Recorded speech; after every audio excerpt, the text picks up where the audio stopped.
juin 2020, nous étions nombreux à l'église Saint-Roch, c'est à Paris, pour les obsèques de l'immense écrivain Jean Raspail. Écrivain, mais aussi voyageur, aventurier, créateur, les éditions de la Nouvelle Librairie ont eu l'excellente idée de réunir une quarantaine de témoignages pour faire vivre à la fois l'homme, l'écrivain, et puis aussi bien évidemment l'œuvre. Et pour en parler, eh bien, j'ai demandé à un journaliste, Adrien Renoir, de nous rejoindre. Bonjour Adrien Renoir. Bonjour Martial. Et vous avez fait bien évidemment une œuvre utile en dirigeant la publication de cet ouvrage hommage intitulé Hourra Raspail. Adrien Renoir, ce livre hommage que je viens d'intituler, qui s'intitule Hourra Raspail et qui sera en vente sur la librairie de TV Liberté, sur le site tvliberté.com. Il a été réalisé, je l'ai dit, sous votre direction. Comment est née l'idée de cet ouvrage? Est-ce que c'est la volonté de transmettre, de maintenir l'héritage? Oui, tout à fait, il y a cette volonté-là. L'idée est très simple. On est parti du constat avec François Bousquet de la Nouvelle Librairie qu'il existait vraiment un engouement autour de la personne de Jean Raspail et de son œuvre. On l'a bien vu, vous l'avez rappelé, aux obsèques dans l'église Saint-Roch, qui était vraiment noire de monde, des personnes de la génération de Jean Raspail, mais aussi beaucoup de jeunes. Je pense que la jeunesse aujourd'hui est intéressée par l'œuvre de Jean Raspail ou l'imaginaire qu'il a créé autour de la Patagonie. Et avec les discussions que nous avons eues avec François Bousquet, nous nous sommes dit il est impossible de ne pas faire quelque chose pour cet immense écrivain. C'est vraiment primordial de transmettre qui était Jean Raspail et le fondement de son œuvre. Alors, dans votre préface, vous insistez sur l'homme de l'amitié, sur l'homme de la fidélité. On parlait d'un aristocrate. François Jonquière parle, lui, dans l'ouvrage, du dernier grand seigneur. Est-ce qu'avant l'œuvre, il y a la personnalité même de l'écrivain, son attitude? Est-ce que ça a une importance? Oui, moi je pense que c'est fondamental. J'apprécie beaucoup les écrits de Jean Raspail, mais ce qui m'a beaucoup touché dans l'écrivain, c'est aussi sa personne, cette attitude face au monde, cette façon d'être dans le monde, cette droiture, cette colonne vertébrale. Tous ces actes, tous ces écrits sont le reflet de ce qu'il était vraiment.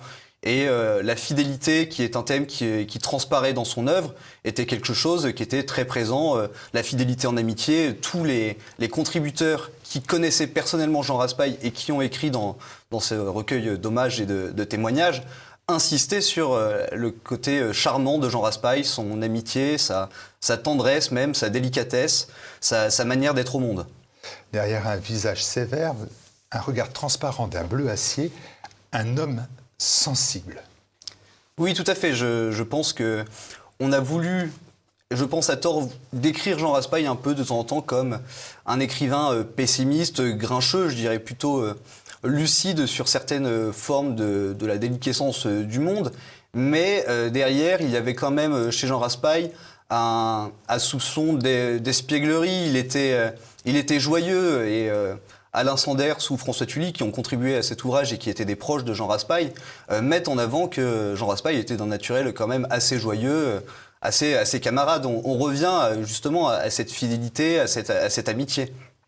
Vous écrivez qu'au risque de déplaire, je vous cite, Jean Raspail était un exilé de l'intérieur, un exilé de l'intérieur. J'ai trouvé que l'image était belle, mais qu'est-ce que ça veut dire dans votre esprit, très clairement, pour nos téléspectateurs?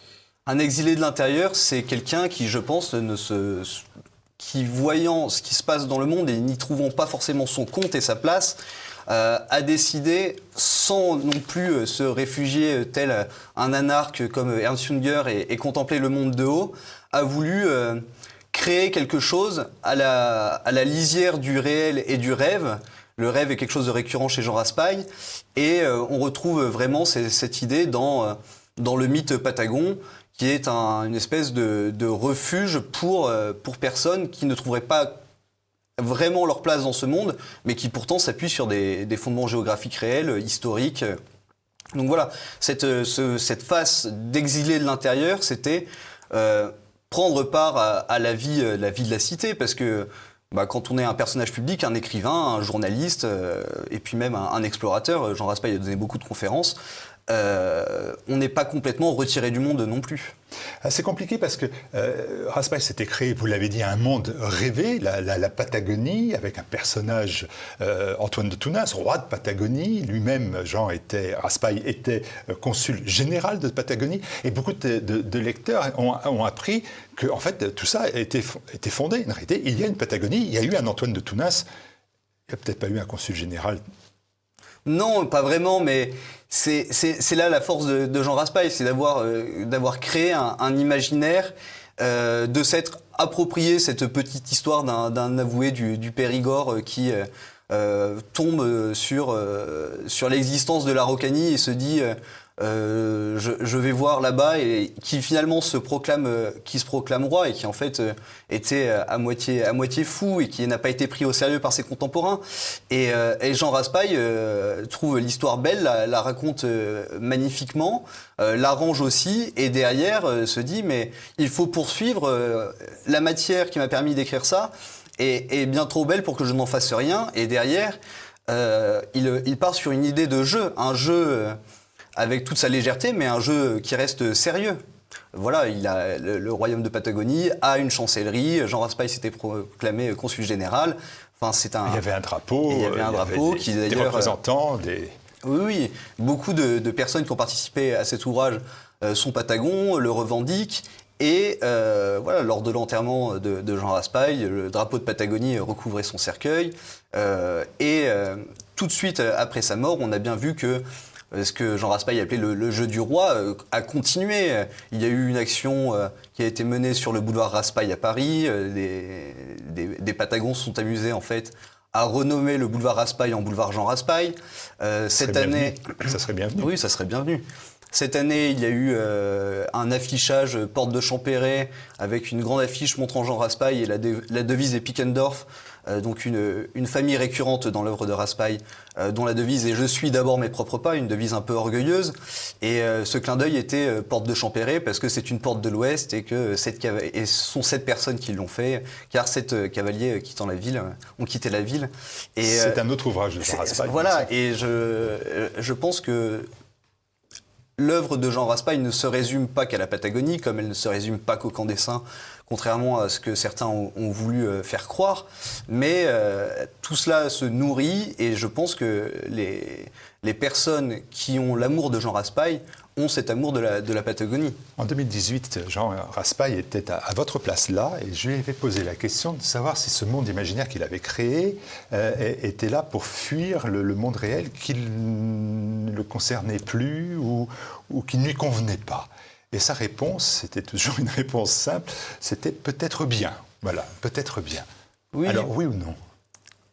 Je pense que tout ne lui convenait pas dans ce monde, mais Jean Raspail, d'ailleurs, n'aimait pas se livrer, tant sur lui-même que sur son œuvre. Et j'invite les téléspectateurs de TV Liberté à se pencher sur le livre, parce que nous avons réussi à recueillir 2 entretiens exclusifs qu'il avait consenti à donner qu'à partir du moment où il serait publié avec sa mort. Et il y a aussi 2 études sur son œuvre qui sont très fouillées et qui expliquent bien que Jean Raspail répondait toujours par une pirouette à cette question, mais que dans une certaine manière, ce qui le maintenait dans ce monde, c'était une certaine forme d'espérance en fait. Donc il avait certes un œil critique, peut-être désabusé, mais je ne pense pas complètement. Mais il était plus nourri par une espérance, peut-être sous-tendue par sa foi. Une espérance sous-tendue par sa foi, une espérance aussi dans un esprit monarchique qui était le sien aussi, qui était celui d'une élite. C'est ça. On a parlé de l'aristocrate, on peut parler aussi de ses vertus que Jean Raspail considérait comme cardinales, qui sont la fidélité, on l'a dit, mais aussi la verticalité. L'idéal monarchique est sous-tendu par cette idée-là. Fidélité à la foi, fidélité au roi. En ce sens, Jean Raspail n'était pas complètement inscrit dans le monde actuel, dans l'époque actuelle, mais cette idée-là est pérenne, en fait, elle continue. Donc Jean Raspail n'était pas complètement détaché de toutes ces choses-là. Et Jean Raspail était vraiment très fier d'avoir organisé, lors du bicentenaire de la Révolution en 1993, une manifestation place de la Concorde en souvenir du roi Louis XVI, qui, pour la petite anecdote, avait été interdite le jour même par le préfet de police de Paris, et finalement autorisée par l'intervention directe du président François Mitterrand. Et je pense qu'on ne peut pas comprendre Raspail si on ne prend pas en compte sa dévotion envers l'idéal monarchique. Ah, il y avait chez Raspail aussi un refus du conformisme évident, qu'on retrouve évidemment dans son roman prophétique, Le Camp des Saints, qui lui aura valu, là je le cite encore, d'être insulté, emmerdé, oublié, puis pardonné. La puissance de ce livre a été incroyable et pardonné parce qu'en fait, les faits lui ont donné raison. Alors, je pense que les faits lui ont donné raison, mais Jean Raspail disait que ce livre a été une grosse épine dans le pied, mais que finalement, sur le long terme, ça lui avait permis de gagner parce que c'était à la fois quelque chose qui lui a porté préjudice, mais qui derrière a servi de tremplin. Moi, je pense que les faits ont pu lui donner raison dans une certaine forme d'envahissement de l'Europe, enfin on appellera ça comme on veut, mais les faits lui donnent surtout raison quand il décrit l'arrivée des hommes du Gange, c'est le thème du camp des Saints en Europe, c'est surtout une Europe qui est vidée de tout sens, qui est lâche, qui est veule, et je pense que Jean Raspail avait vraiment envie de transmettre cette idée que c'était pas tant le fait d'être envahi qui était grave, c'était le fait de ne rien faire. Donc, il y a une faible résistance, hein, on ne va pas lire le livre, mais enfin il y a une résistance, une belle résistance, petite oui, mais belle, il y a une belle résistance. Héroïque, sans doute, mais Jean Raspail a toujours dit que le camp des Saints appelait à sans doute une suite, une fin. La résistance est quand même plus ou moins brisée, mais Jean Raspail, en transposant un peu dans la réalité la thématique de ce livre-là, disait que le salut pouvait quand même passer par des isolats, c'est-à-dire des groupes de personnes qui, face à ce désenchantement du monde, se réunissent, forment une communauté d'âme et d'esprit et derrière essayent de regagner le cœur et de redonner un peu de flamme à ce monde qui est en pleine décrépitude. Voilà, c'est un livre qui est de 1973, c'est-à-dire qu'il va avoir bientôt ses 50 ans. Certains téléspectateurs vont, à travers Hourra Raspail, découvrir Jean Raspail, découvrir l'homme et aussi l'œuvre. Et quel est le chemin à suivre pour faire connaissance de son œuvre? On commence par quoi? Quels sont les titres phares? Qu'est-ce qu'il ne faut pas lire de Raspail? Aïe. Alors la question est délicate parce que je pense que c'était la force de Jean Raspail, c'était d'avoir une œuvre assez éclectique avec des thèmes récurrents qu'on a évoqués tout à l'heure, mais qui se plaçait sur des chemins assez différents. Il y a les récits de voyage, plus à la recherche des peuples perdus.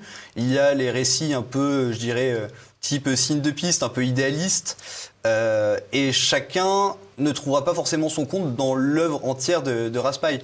Il y a des personnes qui sont des inconditionnels de Jean Raspail, qui apprécient l'entièreté de son œuvre, que ce soit le Raspail plutôt explorateur, soit le Raspail plutôt idéaliste ou même le Raspail du camp des Saints.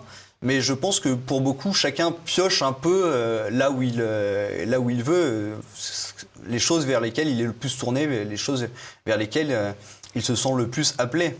Adrien Renoir. Ça, c'est une réponse de jésuite. En 2023, il y aura Barrès. On ferait la même chose, parce que pour Barrès, on se dit tout le temps, on va lire Barrès. Qu'est-ce qu'il faut lire de Barrès? C'est une des doctrines du nationalisme, on va tout savoir, puis on ne sait pas. C'était un écrivain, il fallait piocher dans ses discours, piocher dans ses livres, dans ses ouvrages. Ça, je veux bien l'entendre. Mais néanmoins, moi, je suis devant mon libraire indépendant, et je dis, voilà, je voudrais que vous me commandiez. Est-ce qu'il faut commencer par le camp des Saints, par exemple? Pas nécessairement. Je pense que le camp des Saints est un passage obligatoire. Il est à lire parce que il a une place toute particulière dans l'œuvre de Jean Raspail, mais c'est aussi par le camp des Saints que Jean Raspail a été connu, et je pense qu'on ne peut pas appréhender l'écrivain et son œuvre sans l'avoir lu. Après, je conseillerais aux téléspectateurs de lire, s'ils sont portés sur le voyage en chemin sur les canaux d'eau du roi, qui est vraiment un magnifique livre sur un périple vers la Nouvelle-France, enfin en remontant les rives du Saint-Laurent, qui est magnifique. Je pense que Qui se souvient des hommes est fondamental. Après, j'ai une tendresse. Pas dit Cyr. Alors Cyr, pourtant, c'est voilà. Alors là, quand on pense à un jeune qui connaît Raspail, Cyr. On ne regarde jamais la basilique de Saint-Denis de la même façon après avoir lu Cyr. Oui, bah, moi j'ai une tendresse particulière pour Cyr et pour L'Anneau du pêcheur, qui sont deux livres pour, je pense, jeunes idéalistes. Cyr est très important si on veut on veut comprendre la filiation monarchique de Jean Raspail. Après, je pense que c'est vraiment un sentiment personnel, mais que l'anneau du pêcheur est presque plus profond. C'est aussi une histoire de fidélité, en quelque sorte, et une espèce même de voyage initiatique.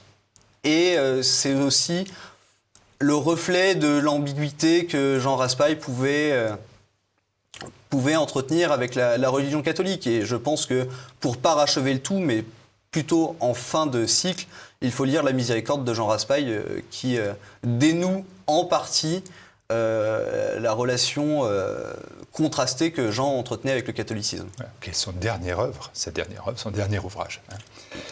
Comment, comme le dit Philippe de Villiers, apprendre à vivre à la Raspail, c'est-à-dire comment fait-on ? On fait ça avec gravité, avec romanesque, avec un désespoir surmonté.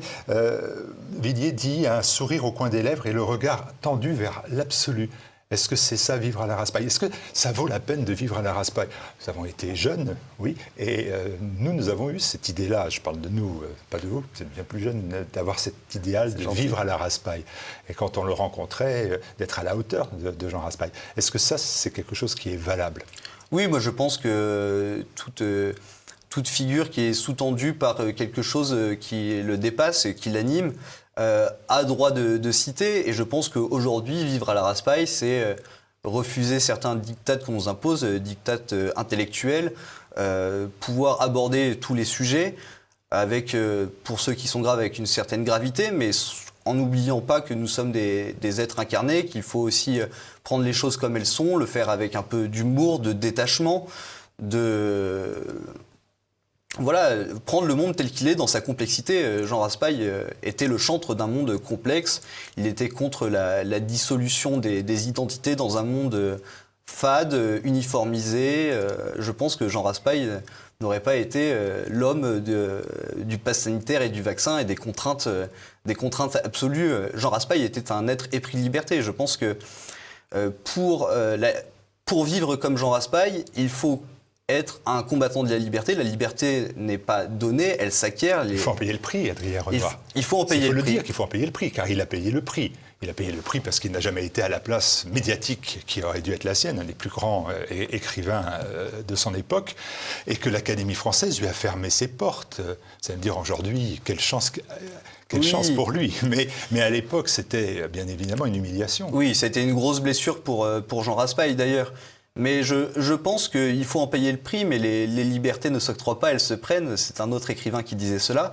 Et je pense que Jean Raspail est un exemple en ce sens, et que son œuvre, qui a vocation à transmettre, je pense, une certaine idée de la France, une certaine idée du monde, une certaine idée de vivre dans le monde, et de prendre ses libertés, de ne pas être un consommateur avachi, un agent de la société de consommation telle qu'elle transparaît aujourd'hui dans le monde entier, et en particulier dans la civilisation occidentale. Alors parmi les contributeurs, les auteurs de cet ouvrage, on ne peut pas tous les citer. Je laisserai citer aussi quelques-uns. Moi, je ne peux pas oublier les animateurs de TV Liberté, Anne Brassier, Olivier François, Jean-Pierre Maugendre, Guillaume de Tuelois. J'ai vu aussi qu'il y avait Renaud Camus, François Bousquet, on en a parlé, Olivier Molin, Sanders, Alain, Jean, Sevilla, Rioufol, Yvan, j'oublie certainement certains noms. J'ai l'abbé Laurent aussi, qui à Saint-Roch a prononcé l'homélie le jour de ses obsèques. Est-ce que vous avez d'autres noms ? Il y en a 40, on va en oublier, donc faites-vous des ennemis, vous. François Joncker, Jean Descartes. Jean Descartes, bien sûr. François Tully, il me semble que vous l'avez dit. Mais des personnes plus jeunes, Charles de Meyer, Marc Hainaut.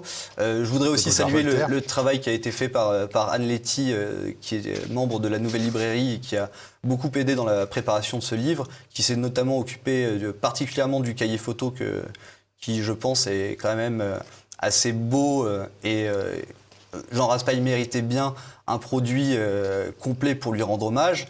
On va en citer encore quelques-uns. Pierre Saint-Servant. On va en citer d'autres, parce que Patrick Hedel, Marie de Dieu le veut, oui, Laurent Dandrieux de Valeurs Actuelles. Laurent Dandrieux, bien sûr, et Bruno de Sessol. Jacques de Guibon, correct. J'essaie de les citer tous. Mais il y en avait un moment. Je voudrais aussi saluer le travail qui a été fait par Marie de Dieu le veut et Philippe Emsem. Qui ont fait les entretiens. Qui ont fait les entretiens avec Jean Raspail, les entretiens qui ont été publiés à partir du moment où il n'était publié qu'après sa mort. Ça a été fait en 2008. Ils ont été faits en 2008 pour l'un et en 2011 pour l'autre, quelque chose comme ça. Et en fait, les deux sont des amoureux de l'œuvre de Raspail. Marie de Dieuleveux a fait des études de lettres et a fait un mémoire consacré à l'œuvre de Jean Raspail. Et Philippe Hemsem est enseignant et était très proche de Jean Raspail. Et tous les deux ont réalisé ces entretiens et ont fait des études assez fouillées de l'œuvre de Jean Raspail. Et je pense que ça peut être un bon éclairage pour les personnes qui voudraient se lancer dans la lecture de Jean Raspail. Vous me demandiez tout à l'heure des ouvrages à conseiller, il y en a plein, mais je pense que si les personnes sont aiguillées par ces études, ils y trouveront forcément leur compte.